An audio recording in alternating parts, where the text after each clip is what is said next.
আজকে আমি ডারাজ অ্যাপ থেকে কিছু কেনাকাটি করলাম, তার ভিতরে অনেক কিছুই কম দামে পেয়ে গেলাম। সকালবেলা দোকানটা খুলেই দেখতে পারলাম দোকানে কোনো কাস্টমার নেই, আর দোকানের কারেন্টটাও চলে গেছে। এই গরমের ভিতরে থাকাও যাইতেছিল না, খুব কষ্ট হইতেছিল। দেখতে পারলাম দোকানের বাইরে কোনো কাস্টমার নেই, তাই কি করবো, বসে থেকে লাভ নেই। কিছুক্ষণ পরে এক লোকে এসে কিছু কাপড় দিল, দিয়ে বলছিল যে আমার এই কাপড়গুলো আজকে বিকালে দরকার। আর কালকে রাত্রে কিছু কাপড় চোপড় ভিজিয়ে রেখেছিলাম, তাই চিন্তা করলাম যে সব কাপড়গুলো একসাথে ইস্ত্রি করা দরকার। তাই এক এক করে সব কাপড়গুলো ভিজাতে হবে, সেই জন্য পানিটা উপরে নিয়ে আনি। কাপড়গুলো ভিজানোর পরেই দেখতে পেলাম দোকানে এখনো কারেন্ট আসেনি। ভাবছিলাম তো মনে হয় এইভাবেই এমনি কারেন্ট চলে গেছে, কিন্তু এখন দেখতে পেলাম দোকানে কার্ডই শেষ হয়ে গেছে কারেন্টের। তাই অনেকক্ষণ ধরে বসে থাকার পরে কিছুক্ষণ পরে নানু আমার হাতে কার্ড ধরিয়ে দিয়ে বললো যে কার্ডটা রিচার্জ করে নিয়ে আসো। তাই আমি কার্ডটা রিচার্জ করে নিয়ে আসি। কারেন্টের কার্ডটা রিচার্জ করার পরে কিছুক্ষণ পরেই দেখতে পেলাম কারেন্ট চলে আসে। আর আমার কারেন্টটা দেখে খুব ভালোই লাগতেছিল, গরমটা এখন একটু কম লাগতেছিল।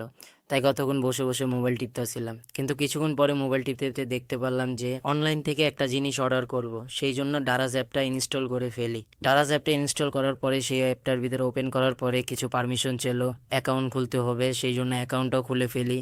এক এক করে সবকিছু খোলার পরে পারমিশনগুলো দেওয়ার পরেই অ্যাপটা চালু হয়ে যায়। তাই অ্যাপটার ভিতরে কতক্ষণ ভিতরে ঘাটাঘাটি করে দেখতে থাকলাম যে আমার ওই জিনিসটা আছে নাকি, কিন্তু ভাই কতক্ষণ ঘাটাঘাটি করার পরে দেখতে পেলাম আমার ওই জিনিসটা নাই। তাই চিন্তা করলাম যে অন্য কিছুই নিয়ে নেওয়া যাক। তাই আমার এই হাতের এই গ্রিপটা পছন্দ হয়ে যায়, তার পাশাপাশি আমার মনে হলো যে গ্রিপের সাথে অন্য কিছু নেওয়া দরকার। তাই গ্রিপের সাথে একটা ব্লুটুথও পছন্দ হয়ে যায়, তাই এই ব্লুটুথটাও দেখতে থাকি। ব্লুটুথটাও দেখতে খুব সুন্দরই লাগতেছিল, তাই চিন্তা করলাম ব্লুটুথটা নিয়ে নিলাম। সবকিছু দোনোটা অর্ডার করে দিই, তাই এখন দেখা যাক কতদিন পর আসে। তাই আজকের মতন এই পর্যন্তই। ভিডিওটি যদি ভালো লেগে থাকে লাইক করবেন, আর অবশ্যই চ্যানেলটি সাবস্ক্রাইব করবেন।